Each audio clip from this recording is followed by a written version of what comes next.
welcome to On the Brink Radio. This is broadcast number 205, being recorded here. I'm in Darwin, the Northern Territory of Australia, and we've got Stewart the Effect Simonson, the very doctor himself, joining us from Atlanta, Georgia, down in the deep south, where they say, hi, y'all. Man, it's so good to talk with you again. Hey, thanks, Jeff. Good talking to you. And I want to thank you for all your previous interviews and the amazing work that you're doing and all the brilliant graphics and information that you really came out with in the advent of the War Games in New Zealand there back in Yes, indeed. That's the sound, beautiful ocean waves breaking on the shore that you hear. You said you've been working with an I'm not actually near the ocean. I'm standing in almost waist-deep water here at Rocky Bay, Magnetic Island, Queensland. This is Jeff Wefferson. This is On the Brink Radio's very special report in honor of World Ocean Day tomorrow. On the Brink Radio, broadcast number 204. Welcome.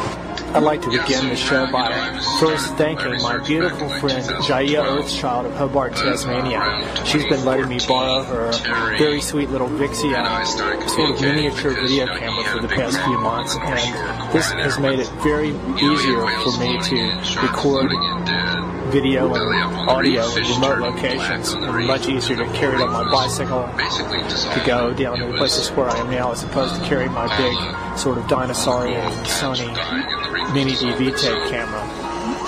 Thanks, Jaya. And as soon as she gets her camera back, she's going to be recording a brand new song that she's been working on about the Great Barrier Reef, which coincidentally is, I'm basically at the edge of the Great Barrier Reef right now. But tomorrow is the annual World Ocean Day, and it's probably something concocted by the United Nations and that kind of thing, but to me, just like for me, every day is Christmas, every day is Earth Day, every day is World Ocean Day for me. I try to go swimming in the ocean every day if I can, and I've been so lucky during my past few weeks on Magnetic Island here, or as the Walguru couple people call it, Yunbanu. It's become my very favorite beach in Australia. I've been able to swim here at least once a day, every day for the past several weeks. You said yesterday morning I came here before sunrise. Protection systems put out so it's a very special place. Right now the tide is pretty low, but I've got beautiful warm sunshine on my back, even though it's 2 weeks before the winter solstice. It's probably about 28 degrees centigrade, or maybe 75 degrees Fahrenheit. Very beautiful. This show is along the lines of the majority of shows that I've had since 2012 with On the Brink Radio. And again, I'd like to thank Jill Stanley at UCY-TV for her ongoing work and support. And most of my shows have been about issues related to the whales and dolphins and the health of Mother Ocean. And I'll mention a few basic sort of general ideas about Mother Ocean here in the beginning. But the majority of this show is going to be in honor of 10 Kaitiakis Moana. That means Guardians of the Ocean. Kaitiaki is a Maori name that means guardian. Just come from Moana being in the region of the Great Barrier Reef for about 2 months there on Magnetic Island, and I sort of attempted to try to find out who some of the more most of whom are alive now, marine researchers might be, and most of whom I open personally know to hearing this kind of thinking, and have done even and though are Terry doing put me onto a couple of the most graduate students from Australia that are down there over there working with him now. And real. No one could come up with anyone that on they behalf thought would of Mother Ocean and all of her hearing life. this kind of thing, because for various reasons and stuff. And, work, but, research, and activism that really matters, that's making real contributions, that makes a difference, not just gratuitous social media playground. Let's pretend like we're saving this or that. Because, as Terry said, even though the environmental that kind of regulations because there's heaps of that out in there. America, they still exist to a degree. And it really just makes the Navy have to be using English, which is a symbolic language used by humans. They do, but they're still I am constrained by the limits of this medium. Down under because there's no protection since, down here. unlike with a visual image, I can't convey all this information at once. There are claims that it's climate change forced that's causing to all the delineate stuff, the names of these people in a true. linear sequence. And, you guys, you this and Terry sequence really does not reflect come down here the importance or significance of these people to me, or as how I see their work. They're all pretty equal. It's just that I can't say all of their names at once. And I guess I could do it alphabetically, but I was probably going to do it in the order of sort of the people that have been around the longest. But first I'd like to just observe that now, the other thing about if you look at my blog, Synthesons, it's very exothermic, so and I'll put the link in my blog posting for the show, there's a chapter from a really brilliant book called The Lure of the Dolphin by Robin Brown in the late 1970s. And this is the last chapter of the book, and it's called Coda. And what it is, it's basically his interpretation of what the dolphins would say to us. If they were able to speak English. Under the and again, it's not about the exact words, but about the meaning they would convey. First, they contrast the difference between living on land and living in the ocean. And not just the fact that they're relatively free from gravity, but in terms of it works for a greenhouse. The surface area of the Earth is approximately 197 million square miles, of which 139 million square miles is water. This is just the surface area, so that's a very big percentage, 70 or more percent. But because the dolphins aren't constrained to the surface, they are able to access the entire three-dimensional cubic volume of the ocean. And that's where their available territory expands exponentially beyond us strictly surface-limited beings. We can go up in the air a little bit and down in the ocean, but not without external technology. The average depth of the ocean is over 12,000 feet.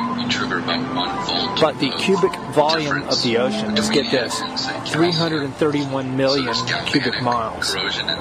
That is a lot of water. But yet, the whales and dolphins and pretty much all the beings that live in the ocean can theoretically go anywhere in that at any time.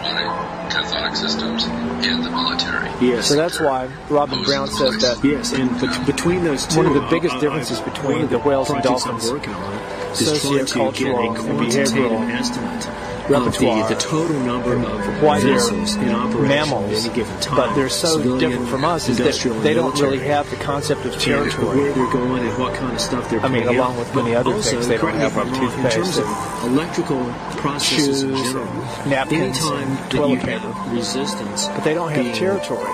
They sort of, I don't know if you'd say resistance is created, who knows or how they think the where electrical they circuit is experiencing but they resistance. certainly don't divide up territories. They don't circuit have has a piece of resistance, ocean that where they stand their ground, and they might have areas where they tend to hang out. But I don't know if that's probably not totally true, but there might maybe crabs and organisms that live down at the bottom that'll defend the little area where they have. But in general, the free-roaming pelagic marine mammals and fish and stuff probably really don't have the concept of territory. It's a very good conductor. Recently it's not as good as copper. I hesitate to guess how many species of life are known to exist in the ocean. There would probably be tens of thousands. But I do know that there's approximately 90 different species of whales and dolphins, the cetaceans. I've just been reading a document by the U.S. Navy, which is kind of like a justification for their new budget. And their new CATCH acronym is called Maritime Domain Awareness. And it's obviously a subset of the whole full spectrum dominance paradigm. But it's just very interesting how they they basically sum up the way that the whole modern Western world looks at the ocean. They don't see Mother Ocean as a fellow being.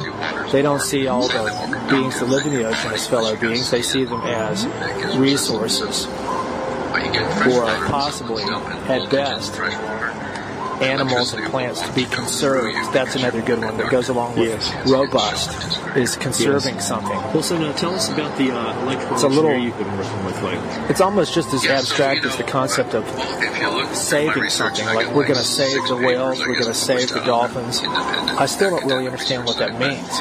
I think the implication is that people intend, or they think that they're taking action somehow, or paying someone else to take action to protect something, but to save it doesn't really make sense. But in the world of today, save and also tell.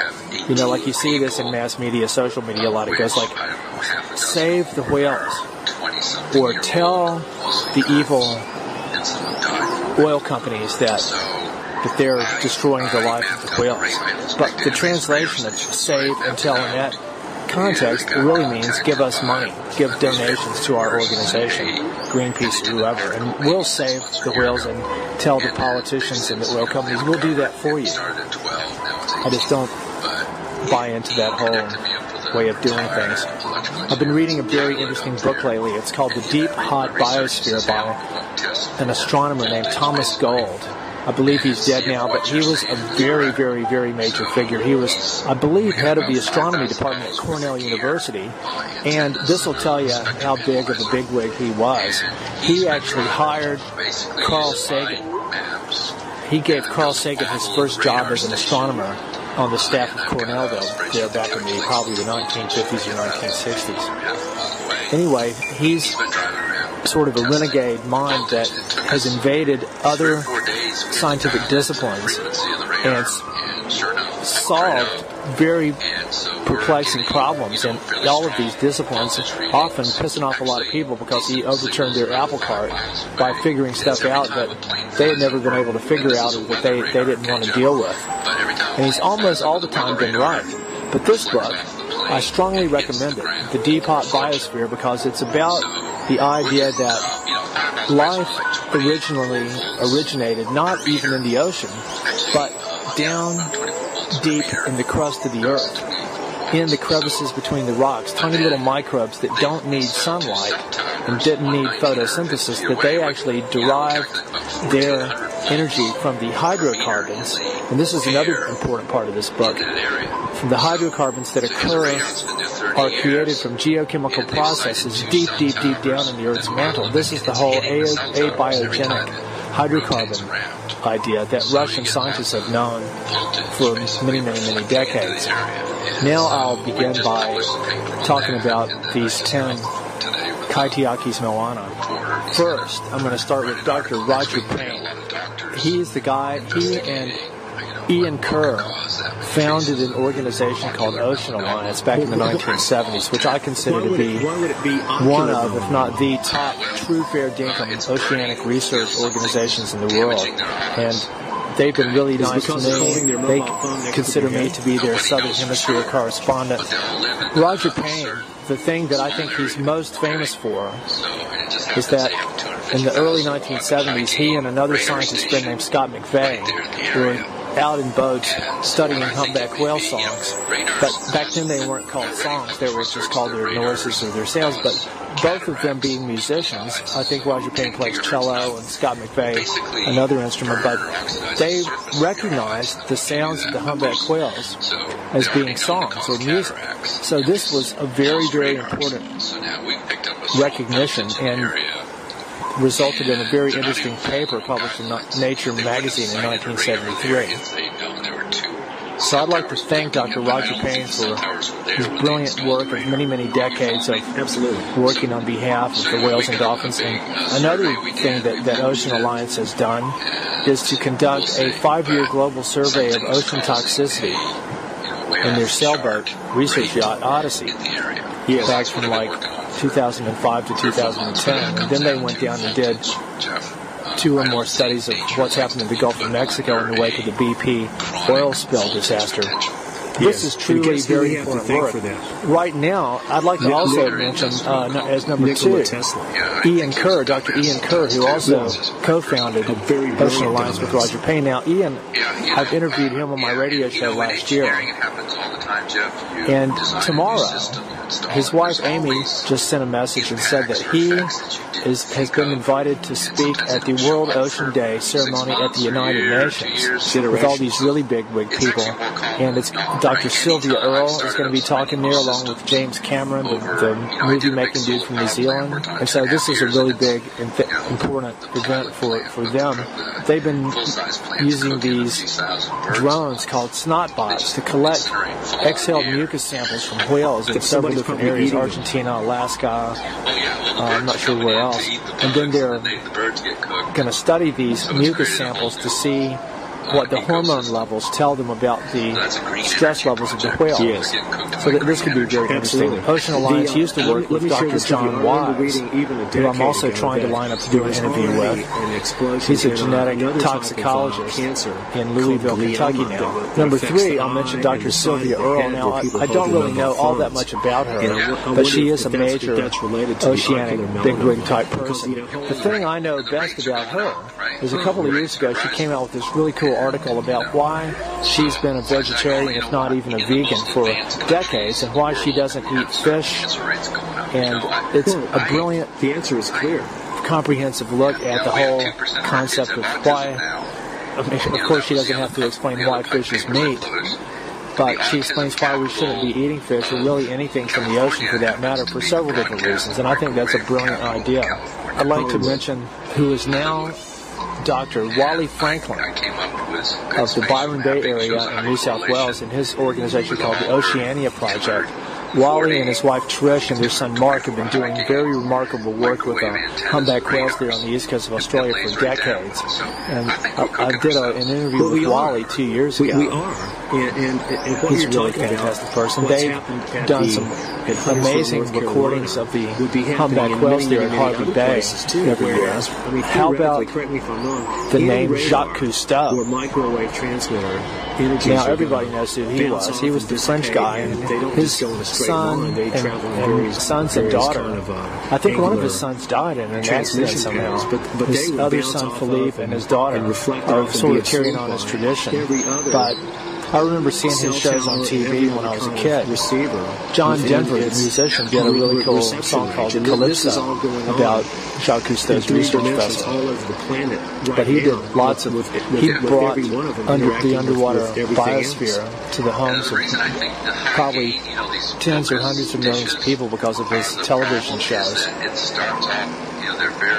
As I understand it, the legendary Sir Peter Blake of New Zealand, he was a skipper of the yacht that won the America's Cup a couple of times, but then he, because of his travels around the world, he had seen so much environmental damage being done that he devoted the rest of his life to trying to ameliorate and study this environmental damage. And he, I believe, bought this very special boat that Jacques Cousteau had built. That it was a boat with a retractable rudder that was able to go up river mouths into very, very shallow water. And it was on this boat that they were doing a sting operation up in the mouth of the Amazon River along with the Greenpeace boat to try to catch these organized crime people that were illegally logging mahogany and then floating it down the river. And that's when he got shot in defense of his crew. So these were very serious oceanographic people. I'd like to mention my beautiful friends at Stranded No More, who are a coalition of marine biologists based in somewhere in Hawaii now. But they do very amazing work on behalf of Cetacean Reality in terms of monitoring stranding events all around the world and correlating them with seismic testing, hazardous military and industrial operations, and with almost every stranding event that happens, these correlations are there. They also spend a lot of energy documenting the basic failure of the whole Western computer program cetacean rescue operations. How it's much easier and likely for a stranded whale or dolphin to be euthanized than it is to be rescued in the West. It seems like the most successful rates of cetacean rescue are in these sort of less developed countries where it's not an industry. Stranded No More creates these brilliant sort of graphic map chart images that show all this information. I'd like to mention my friend Douglas Webster, Douglas Dolphinus, who lives on the Big Island of Hawaii. And I'd like to thank him for his ongoing support. He hosts my website on his website called dolphinmatrix.com. He's spent decades swimming with dolphins there off of the Kona area and works with this woman named Joan Ocean and other whale and dolphin people there. All these things. I've done a couple of interviews with him. I'd like to thank my friend Kaitiaki Moana Glenn Edney of New Zealand, who I met a few months ago. And I've interviewed him, I think, 4 times. He and his wife, Janie, are doing some very brilliant work. And he's got his book published, and they're sort of launching But let me ask you this. Could this work for a dimension of their work now through this. in the ocean? It's a website called Patreon. I haven't checked it out yet, but I'll put a link on this posting where you can support his work financially. But they're doing some very important work, I think, focusing on the plastic issue a lot lately. Not second to last, but way up there in importance is my friends Dr. Terry, Mr. Limpet Lilly, and Stewart the Effect Simonson, who I've been interviewing them a lot over the past few months. Terry's a marine biologist and underwater photographer in Hawaii, and Stewart is a chemical engineer working in Atlanta, Georgia. But they've worked together and independently to monitor the effects of microwaves and electromagnetic radiation, especially in the marine environment and shipping lanes and the electrification of the hulls of boats. And Terry spent massive amounts of energy documenting the effects of the U.S. Navy's microwave installation on Kauai and how it killed off all the corals there. But then when they stopped doing it, the corals have come back. But now, apparently, the military's back in full force on Kauai, even worse than ever, because of the Pacific pivot. And Terry reckons that they're now going to turn Hawaii into an offensive missile-based facility. So it's just all of the military-industrial civilization stuff is just running off the rail. But these guys are doing some very important work and gradually carving out a niche to get this information onto the radar of the people that are pretty much obsessed with climate change as being the cause of everything. Now, last and probably by orders of magnitude the most important guardian of Mother Ocean to me, and one of my biggest heroes of all time, is the scientist, author, naturalist Rachel Carson, who wrote 3 brilliant books about the ocean: Under the Sea Wind, The Sea Around Us, and At the Edge of the Sea, before she wrote her 4th book that really catapulted her into the limelight, called Silent Spring, about the global pesticide scenario. But she has inspired me so much that I don't know if anyone else has been such a beautiful combination of scientist and someone who truly loves nature and understands the non-human world, and who has the ability to express these feelings and ideas in a truly literary format. And her messages from the 1950s and 60s are as relevant today as they ever were. That's probably pretty much all I have to say for this show. Chlorine, and chlorine is very... It's so nice to sit here listening to the sound of the ocean. It's very bad for biology. If you put chlorine into the seawater or in your swimming pool, you start killing off living creatures. You basically sterilize. It's ironic that this is a talk radio show, and I spend so much time and energy trying to communicate about the limitations of our linguistic behavioral mode that we tend to stay on all the time. That's why I try to get in as much nonverbal talk radio as I can with music and the sounds of birds and whales and dolphins and nature in all her different forms.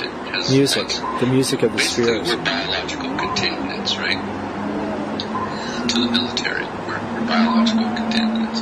I think that's how they treat it. Absolutely. Well, let me ask you this. What do you know about the adverse effects of life forms as a whole? Please go out we and know that it's be not with good. Mother Ocean. Ever since the dawn, not only today and tomorrow, but every day, if you can.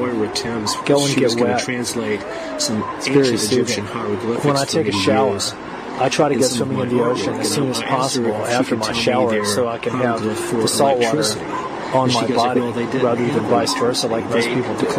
The ocean is the ultimate solution. So I've used the hieroglyph for lightning in my She really is a beautiful, beautiful being, and there's only one of her, one Mother Ocean on the whole planet. Between a bolt of lightning, we can't really understand who and what she is. Current or a voltage at the same power level generated.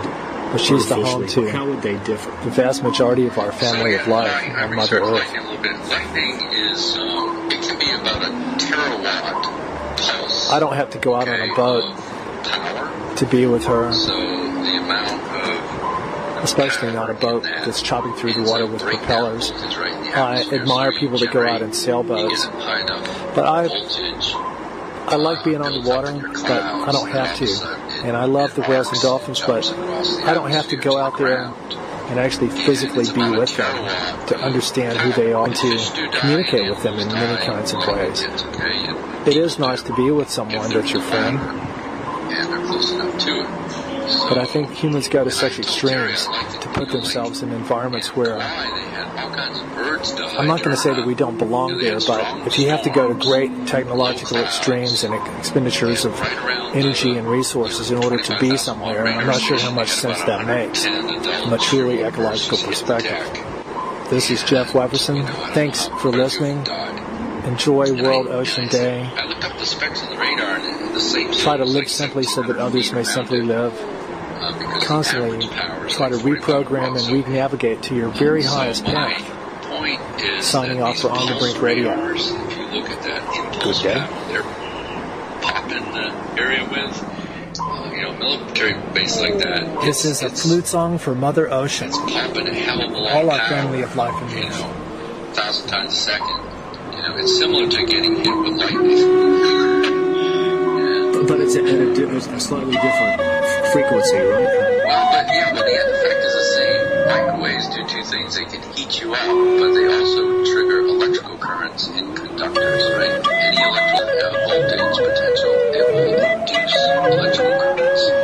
So, same way that lightning, which is, discharging at the speed of light,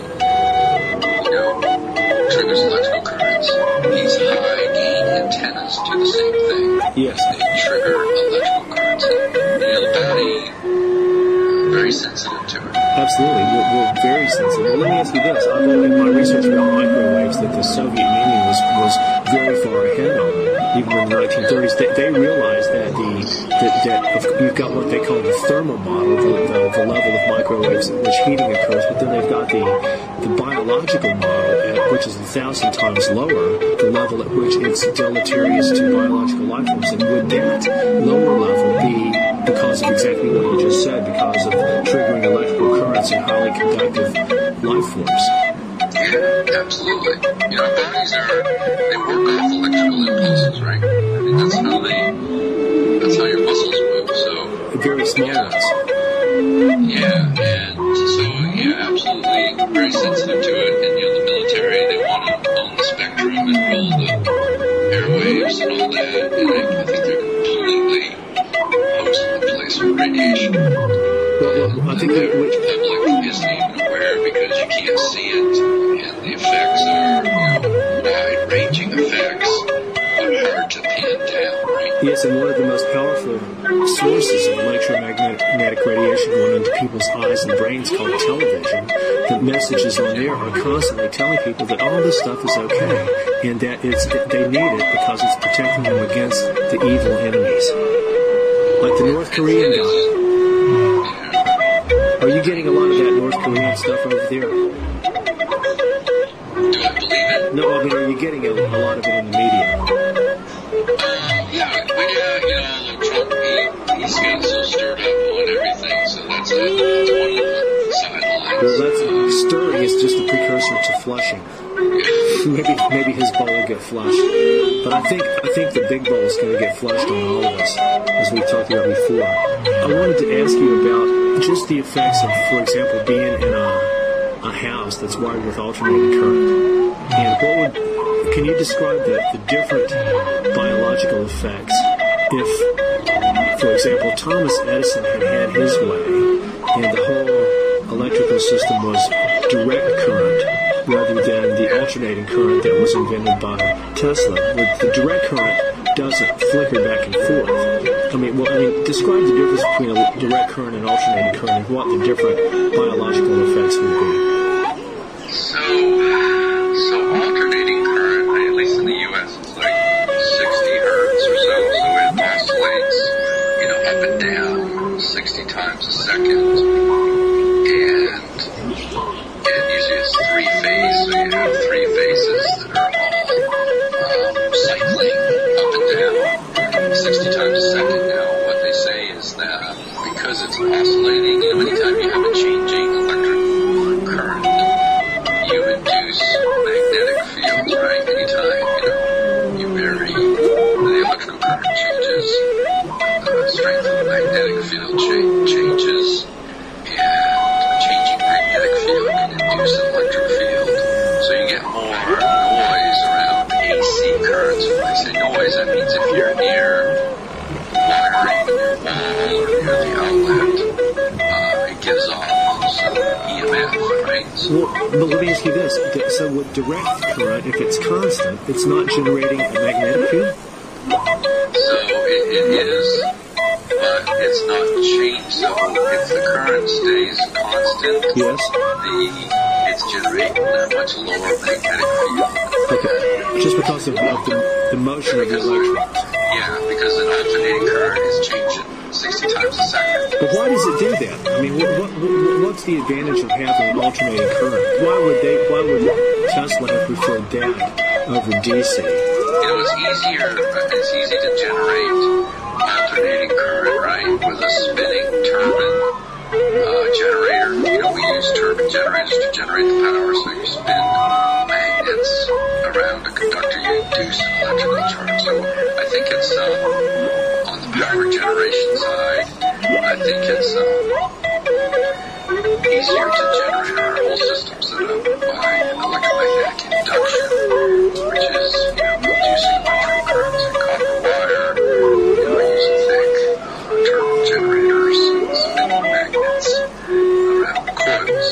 Well, I know that solar panels generate DC, right? Yeah, they have to go through an inductor that converts it to DC power to inject into the 60 hertz power lines. So, and like I said, I think it's more got to do with the generator, so it's easier to generate AC. So it's an engineering issue. Yeah, you just spin magnets around a conductor and you can induce electrical current. That's how a turbine generator works, and that's how most of our power is generated. Whereas, like you said, solar power would be direct current, like a battery, like a salt, type battery. Could be DC, mostly your current. You have an alternator that spins and generates AC power. So anything that's spinning will generate typically AC power. Yes. So I think that's as good an answer as I can. Well, that was good. Let me ask you this: Did you hear of, or did we talk about the Schumann resonance? Of the natural frequency of the Earth. Yes. It's about the same as what we call the alpha wave rhythm of our brain. Yeah. And I think it's fairly low frequency, right? I think it's about 7 hertz in that range. Yeah, and the problem I think, all this artificial man-made radiation in the gigahertz range and megahertz, they're not natural frequencies for one. Number two is now it's all gone digital, so now you have all this pulse radiation, which has these sharp edges to the pulses.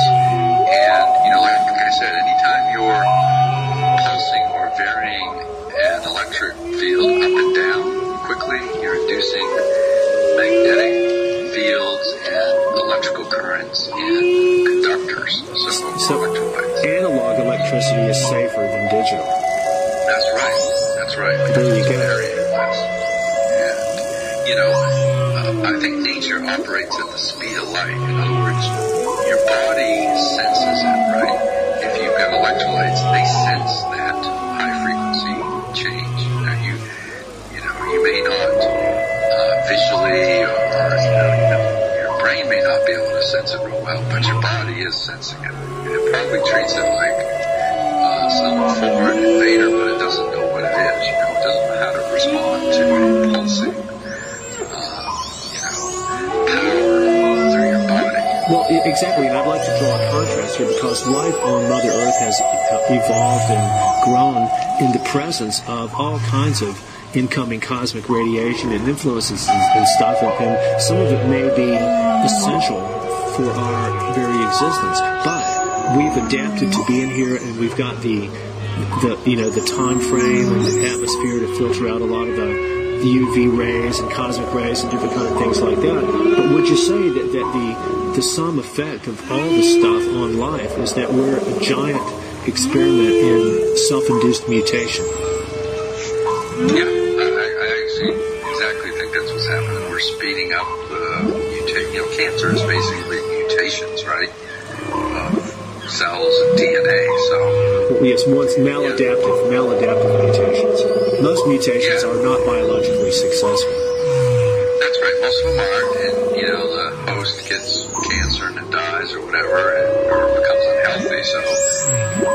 So yeah, I think we are increasing the rate of mutations by all this EMF we're pumping out 24/7. Yes, and not only on us, but on all of life on Mother Earth, and not just the EMF, but all the other synergically interacting variables like the radiological nuclear scenario, the chemical toxicity, all these different things, even like sonar and noise would figure in too. And there's really no, as we got looking in North Carolina here, the government organizations, they're not policing it very well. Even the oceans, NOAA got sued in California because the federal judge said, you guys, your takeoff whales and all that, you underplayed the amount of damage the military could do. But of course, they're a branch of the Navy. What do you expect? Just like Scripps. They work for the Navy. That's their job, is to admit that this stuff exists, but then to play it down to say it's all at safe levels. Oh, yeah, absolutely. Even the EPA, they're not going out monitoring this stuff, so they don't have a clue. They use their computer simulations. And the military has a clue, but they don't speak honestly about it. And they're covered by NOAA, like you said, these organizations that are basically PR branches. Military industrial complex. Well, I really think that there's people at the Pentagon and some of these agencies and stuff that are doing they know they're in charge of the dirty work that all this stuff is doing on behalf of the international banking cartel. And I'm not going to invoke conspiracy theory or the Illuminati or anything like that, but I do think that there's solid evidence. For example, in this chapter called The Brotherhood of Death by William Engdahl, a very brilliant German researcher who, his book, The Seeds of Destruction about genetic engineering, he talks about the mentality behind the whole sort of global depopulation agenda that's been very central in American control of the secret government all through the 20th century. What they used to call it eugenics, which was like a euphemism, but I think that they know what all this stuff is doing. Yeah, I think they do. But unless the body count is high enough, they really don't deal with it. Deny it, And unless the public really wants to wake up and do something about it, it won't change. Well, let me ask you this. This is touching on something that we've talked about before. I personally think, and I'm just throwing this out and asking what you think, I think that we do not have the ability to turn all this shit off anymore. I think even if the highest level of people all wanted all this stuff to stop, they couldn't do it. There's no way. It has a mind of its own, and you can map out all kinds of different ways that this is the reality. But what do you think about that? Yeah, I think it's so intertwined in our society now, and the power base of governments are, let's face it, World War II was one, they say, a big part because of the radar. And so these electronics that have come out of the military, industrial complex, they're now pervasive. And I think it's, it allows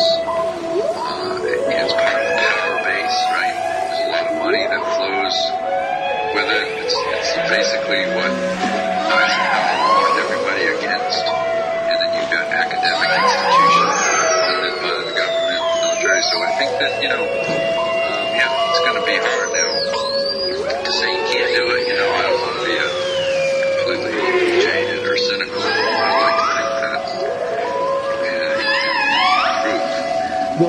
But that's it. The best way we can improve would be to get rid of all this stuff so we can return to being biological organisms again. But what about the whole, the letters AI, how big that is in all the technocratic circles now, artificial intelligence. Now, the concept's been around for decades, but it's this big sort of trendy thing. But do you think it's possible that this vastly interconnected electro-computerized system, of which the whole electrical grid is just a part, but it's all run by computers and simulations and stuff, that it's developed I hesitate to use the word mind, but sort of an emergent awareness of its own that's not going to allow itself to be shut down?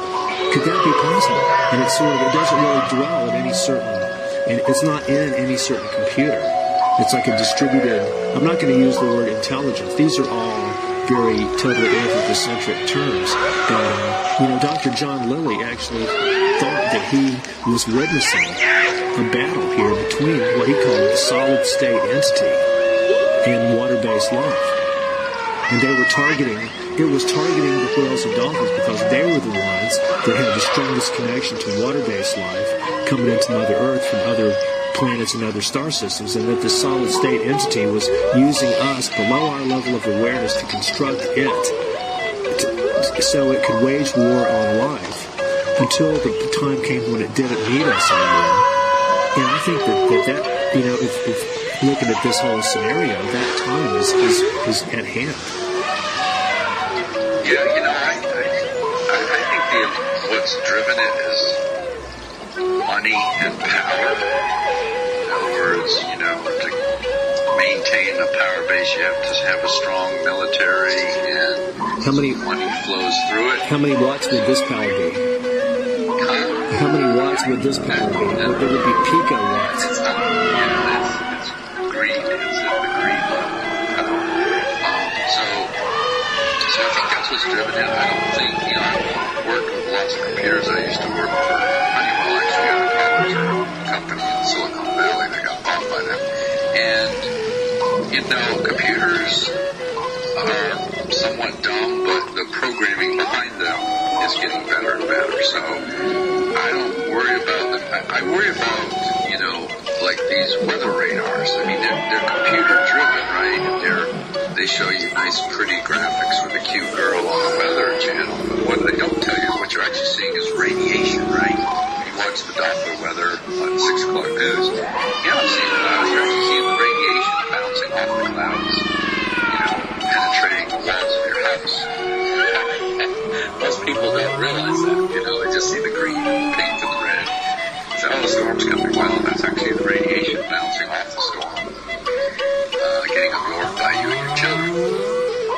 So, it's our use of the technology, right? And, it's all military-driven technology. Most of the research has come out of that. So, what do you know about satellites?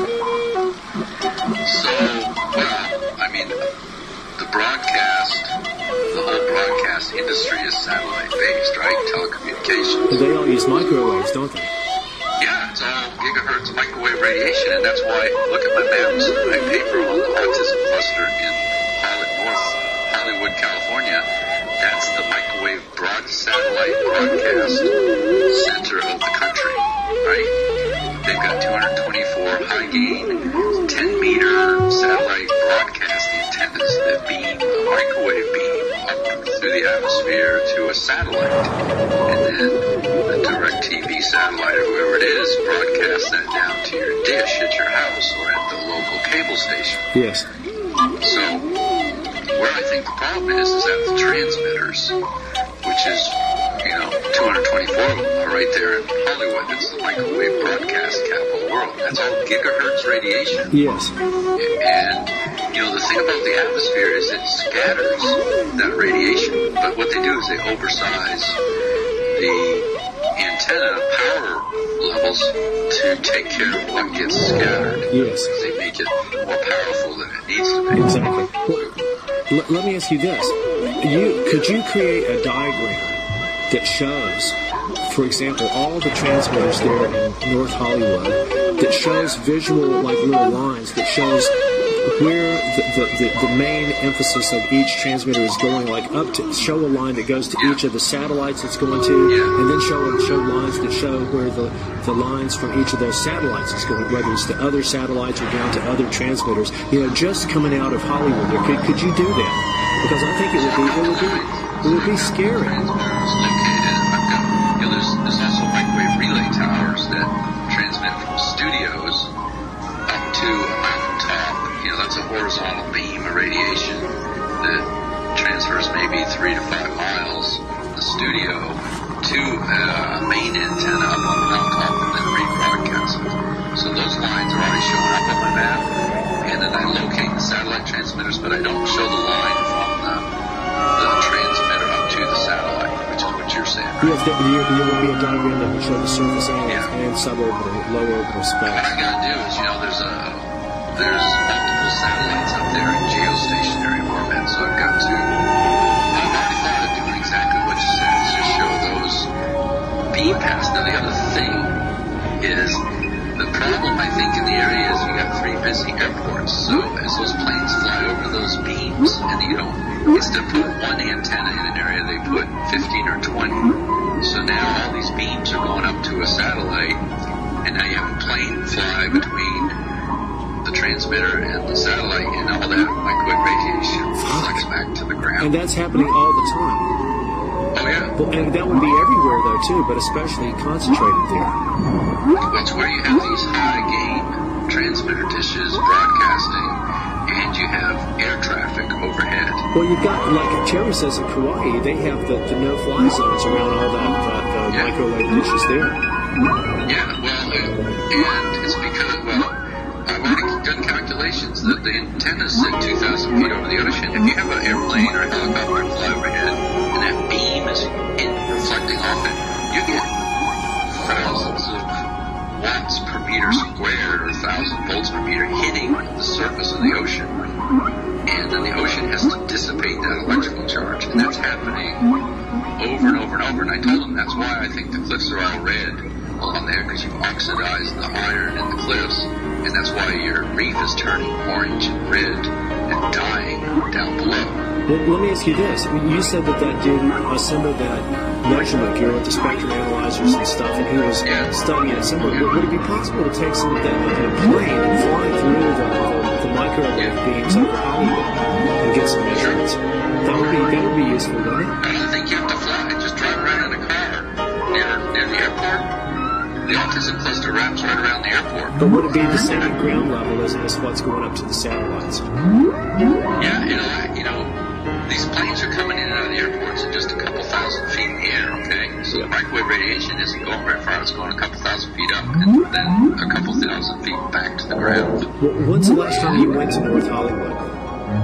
When's the last time I went there? Yeah, in person. I've never been to. Well, dude, are the people, because of all this, the people would have to be looking weird there now, wouldn't they? Well, look at Nick Nolte, and he's aged pretty quickly. I don't watch mass media. But this is the source of all the mutated-looking space creatures that come out of Hollywood. Yeah, it's the reason I don't think there's any good movies coming out of Hollywood. No. Well, look, tell us about what exactly is the 5G network. What is that? All it is the way to transfer, get more bandwidth, right? So they're put more pulse power. It's all digital now, so you're pulsing higher amounts of power and with digital pulses, and so you can transmit more information. But in the end, I think nature treats all this stuff just like a voltage potential that it has to dissipate and get rid of. So it's just we're turning up the intensity of this radiation, right? Yes. And it's all so our kids can stream YouTube videos through their heads. And watch sport. The adults watch sport. Hey, but look, let me ask you this. Pulling back to what I was eventually hoping to get to, and we'll have to do it in the next interview, but if you were Mother Earth, and you were experiencing, because you're as a person, we're each aware of every point in our body. If a pin pricks you anywhere, you know it. If you get burned anywhere on your body, you know it and feel it, and inside you, on the surface of your skin, you have feelings and awarenesses and somatic sensations. And I think Mother Earth, we can't possibly understand a planet, but she is a living being that has given birth to all of life as we know her, and we're only one of her children. But I think that what I'm trying to do is pull back and try to visualize how Mother Earth is experiencing us and our impacts and presence. And I think normally, as we're normally supposed to be, as sort of like indigenously living people in harmony, we're like little flocks of little pets, little flowers and little nice little amoebas running around on her surface. But we've become this virulent, invasive, tumorous cancer with all these really weird technologies, electrical stuff and radiation and chemical stuff, and having effects on her all over her body, in the ocean, on the land, all the mine sites, every industrial, every suburban area, all the highways, all the electrical transmission stuff, the nuclear waste dumps, the military industrial presence, the techno-genius presence of all the stuff. And I think that we're hurting her, and that she's very aware. She would be simultaneous. There's just like, if you had a million pins sticking in you all over your body, you'd have a three-dimensional map in your brain of those pains going off. And I think Mother Earth has that. I think that she's feeling all the different stuff that we're doing that's hurting her at every different point at any given moment in time, and to try to understand what we're putting her through and how it's, I think, physically as well as spiritually impossible that it's going to keep going for long, because we're destroying the being that gives us life. Yeah. So my take is we're more like a bunch of fire ants on the surface, right? I liken humans more to fire ants. Yeah, but they don't have radiation and microwaves and laser beams and mines. Yeah, but they're aggressive and they attack and they. But they're not. Kill. They don't attack Mother Earth. They just attack other life forms. We're attacking the planet herself. Yeah. So I think everything's connected, Jeff, right? I'm a believer that we're all connected to nature, okay? I honestly think that, there's intelligence in the universe, and that it actually looks at human race and laughs at us. In other words, I think if anything, it's, I won't say ambivalent, but it almost laughs at it, because we're being really ignorant with our children and our environment. And I think if and when humans are gone, I think Earth will do just fine without us. I think it did fine without us for billions of years before we showed up. Yes, and the climate changed as well.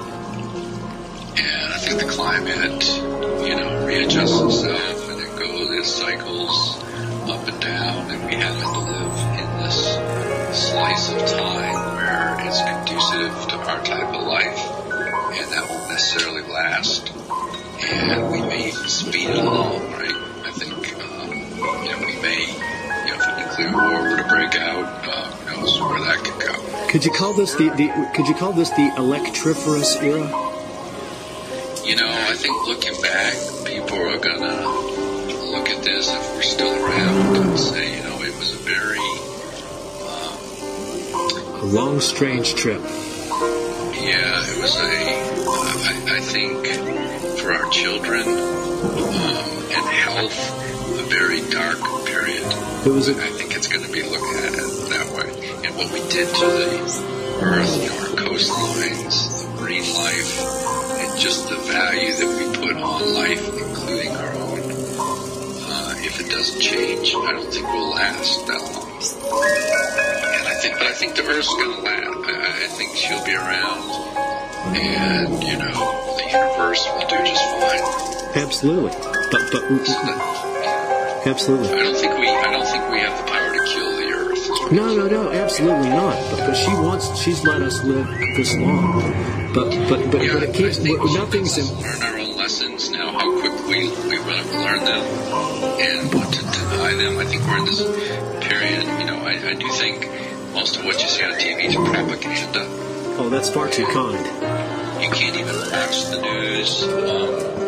CNN and the Fox. It's mostly propaganda. Well, that's all, but it's highly weaponized. But you're still getting the flickering electromagnetic signals from the medium itself. But look, Stuart, let me ask you this. We've only got a minute or two left. You want to kind of sum up everything?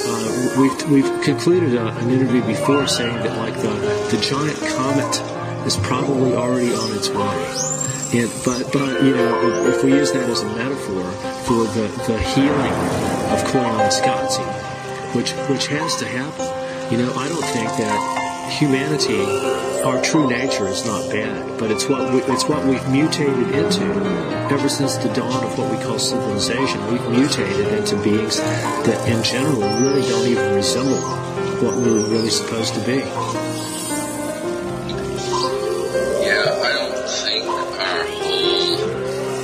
Industrial complex,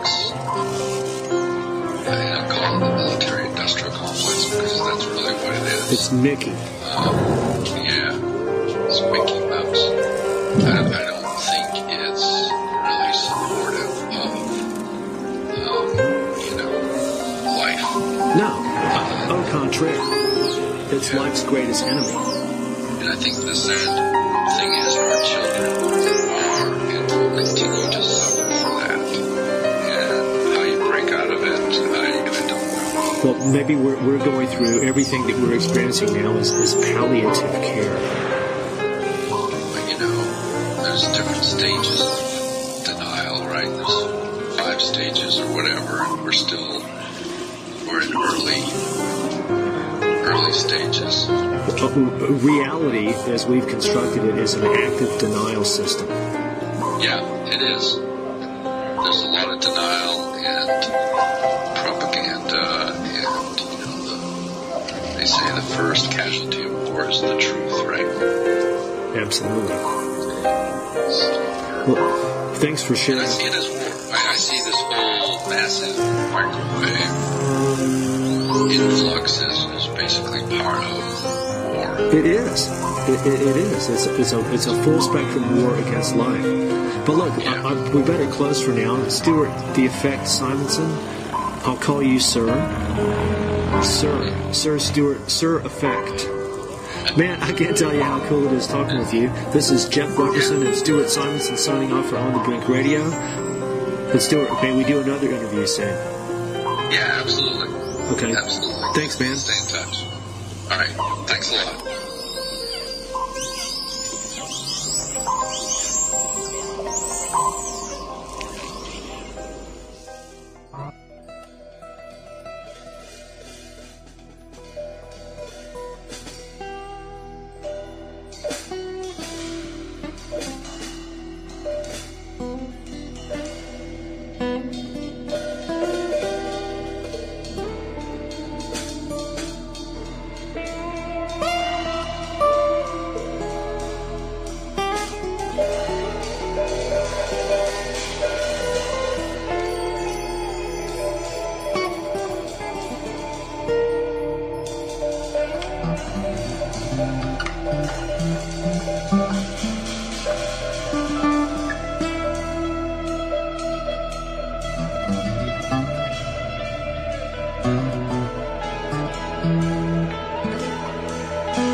Ozzy's